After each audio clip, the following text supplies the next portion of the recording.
Hello সুপ্রিয় দর্শক, আজকে আরও একটি নতুন ব্লগ ভিডিও নিয়ে আপনাদের সামনে হাজির হলাম।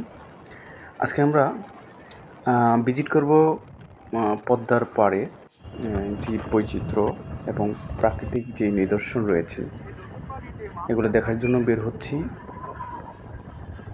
এই যে দেখতে পাচ্ছেন পদ্মার শাখা একটি নদীর তীর ধরেই আমরা বড় পদ্মাতে যাচ্ছি।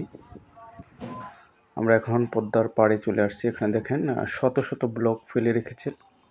যে পদ্মা, আগ্রাসী যে পদ্মা, প্রায় ৫,৫০০-এর মতো বাড়ি ভেঙে নিয়ে যায়। বর্তমানে এটা পানি সম্পদ মন্ত্রণালয়ের অধীনে এই অনেকগুলো ব্লক ফেলা হয়েছে। এখানে আসলে বিকেলবেলা অসাধারণ একটি মুহূর্ত, আসলে কেউ না আসলে বুঝবেন না।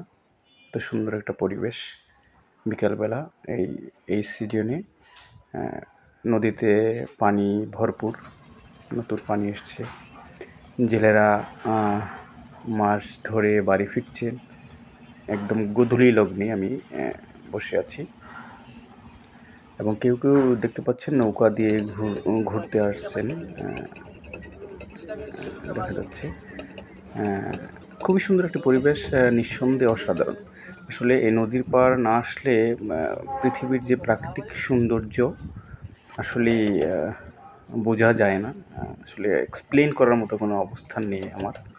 খুবই সুন্দর একটি অবস্থা, খুবই ভালো লেগেছে আর কি।